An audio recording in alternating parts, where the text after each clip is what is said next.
You're listening to Underground History, a collaboration between Jefferson Public Radio and the Southern Oregon University Laboratory of Anthropology, or SULA. I'm your host, Chelsea Rose, and each episode we take a deep dive into little-known aspects of history in Oregon and beyond.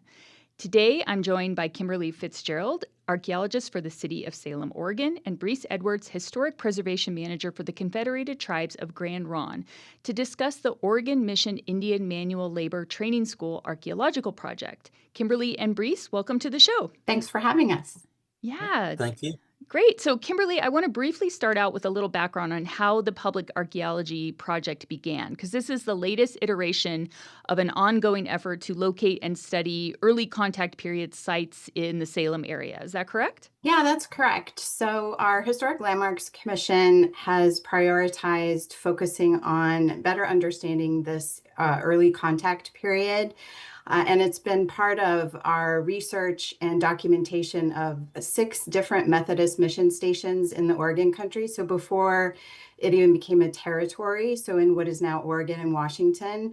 And I have some great news to share. We did a National Register MPD, multiple property document, which we just found out was listed by the keeper on the National Register. Wow, So, great job. I Great know. job. You know how hard that is. Yes. Yeah, and so we actually started our archaeological excavations collaborating with the Grand Ronde, as well as with students from Willamette University, Portland State, even University of Oregon, and OSU to do the initial documentation and testing at the Jason Lee house site, which was also known as Mill Place. And that started in 2020, which, what was going on that year? Yeah. I don't know.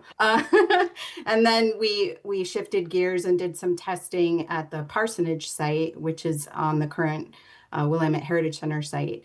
And then this year is when we started in earnest on Willamette University's campus, which is where the 1842 mission school was located. And I want to give a big shout out to the Confederate Tribes of the Grand Ronde, because they've really helped us, especially this year, with pivoting from documenting all our paperwork and the site using only paper to using iPads. We were able to use LiDAR. They helped us, as they always have, with the ground penetrating radar. But one of the key things I'm really excited to learn more about is the sort of post-processing of the LiDAR. We uncovered a feature, which I believe is subfloor, it's cobble, and we excavated across 7 different 1x1 meter units. And so using that LiDAR to help us see in a 3D realm, I'll turn it over to Brees because he understands how to speak about it way more than I do, but we're very excited about that. Yeah, and I think that is so awesome to use this tech. So Brees, the Grand Ronde works closely with archaeologists across a large swath of the state. We get to consult with you and work with you quite often, which is wonderful. But this project is unique in that you were really embedded into this collaborative project in the field. So can you speak a little bit about how the Access involvement is shaping the research, not only in bringing along all the fun tools and toys, but also just the way that you're thinking about this site and this kind of research project? So Grand Ronde has been part of this project, this research work that the city of Salem and other partners have been working on, looking at those early days of interaction between Jason Lee and the tribes and the families of those tribes in the Willamette Valley for several years. Over that time, Grand Ronde has also been able to learn more about this, but we also have been looking at how do we make sure that this field, this discipline of archaeology, carries forward in a way that is not just about learning about now, looking in the rear view of the past, but how do we make sure that all of that information that is gathered is about going forward? And so we've been looking at the role of modern technologies in fulfilling that. How do we take our mandate for advocate for the resource and maximize that with amazing tools that sit in front of us today? So one thing that we've been looking at is how do we step into a digital world for recording detailed information, but not just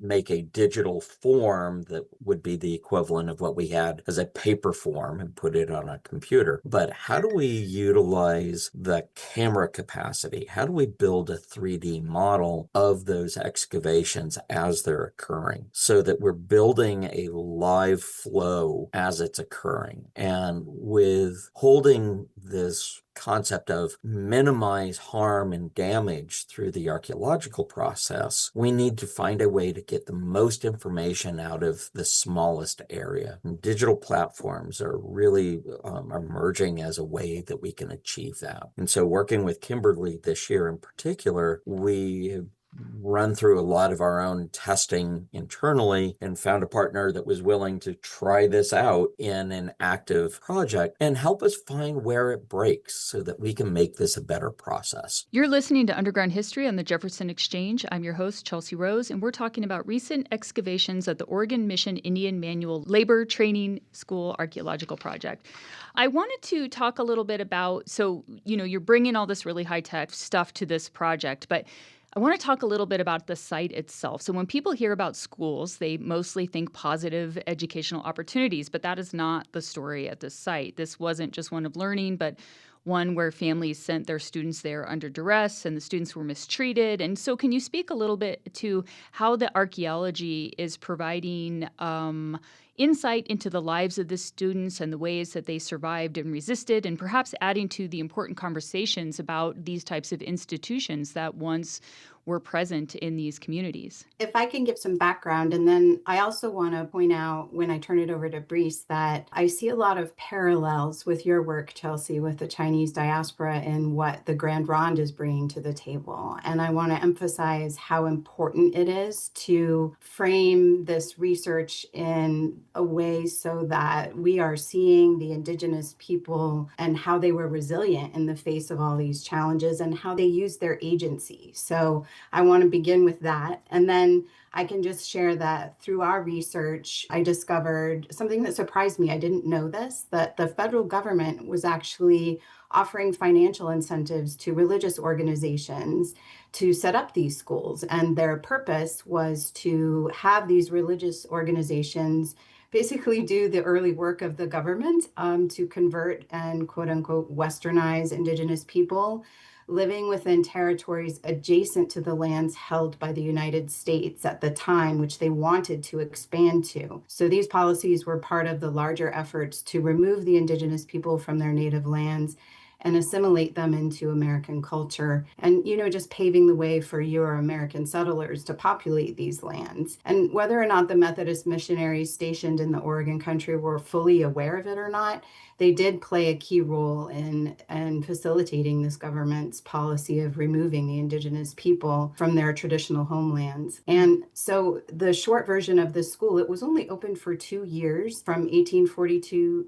to 1844. And at the time that it closed, the Methodist board had sent out an inspector, for lack of a better word, Reverend George Gary, and he investigated multiple reports and complaints regarding the mission. And when he saw the conditions at the school, he shut it down immediately and then made recommendations and worked to close the other stations as well. And then again, I want to turn it over to Brice now so he can tell a little bit more the fuller story of how the Indigenous children and the people then used this experience in their future adult lives. Thank you. Absolutely. And I really think your point of the role that these kind of early steps of colonial actions in Western Oregon were being funded through essentially third parties by the federal government is we don't hear enough about that. And that is a part of what was the lived experience. The other thing for context is we think children at schools like this, through some research that elders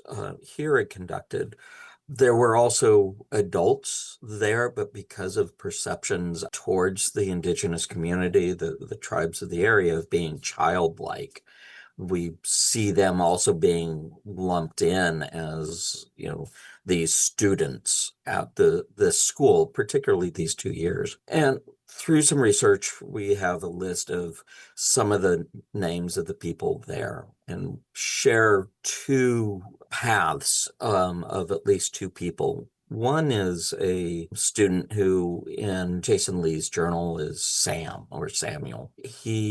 Reverend Jason Lee, doesn't like him and is rather disparaging in his journal about this student who was young, probably maybe early teens by 44.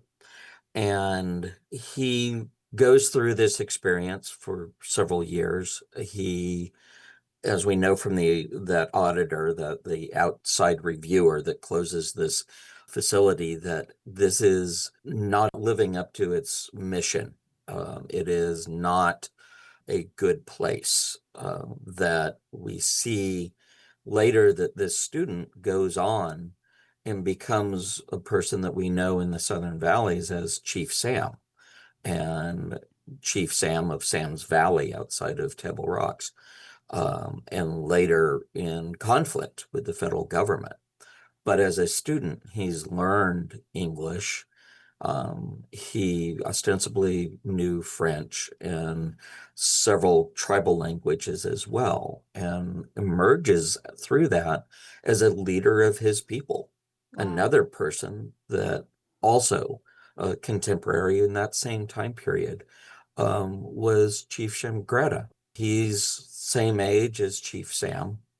He goes through the same experience as a child and later emerges as the first, police officer, Grand Ronde police officer at the reservation, and then becomes the chief of tribal police, and then becomes the lead judge of the tribe for tribal government. So he has also learned English and had French and spoke multiple languages, and emerges through a different path as a leader of his community as well. And in just the last couple minutes we have left, can you tell us, I know you guys just finished the project there, did you find some artifacts or some archaeological signatures that are going to help you, dig into this story a little bit further, or, to kind of add this material cultural element to this documentary history that you were just sharing with us? I can speak to that. Yes. So of course, I get very excited about transfer print because that helps us to date and confirm that the features that we're finding are from that historic period. So within that cobble floor I mentioned, we found probably about, I don't know, I haven't counted everything yet, 20 to 30 fragments of this transfer print that we had also found at the Jason Lee site and the parsonage site, which tells us, it confirms that this was where the Methodists were. We have found fragments of slate, which, they were using at the school. We have found very little with regards to indigenous material culture, other than, we found, my favorite thing was a pig skull, and that was found below the burn layer and then below the foundation layer of the floor. So again, with understanding stratigraphy, it's pretty old. So I don't know. It's hard to date something like that or confirm the use, but definitely these lands were used for thousands of years prior to occupation by the Methodists. So we are going to be coming back next year to do some additional investigations and hope to continue our collaborative efforts with the Grand Ronde and better understand this period of contact. That's awesome. I look forward to keeping an eye on your research and learning more. So that wraps up this round of Underground History on the Jefferson Exchange. I'm your host, Chelsea Rose. Show producers are Natalie Golay and Charlie Zimmerman. You can find this episode and many more at jeffexchange.org or wherever you get your podcasts.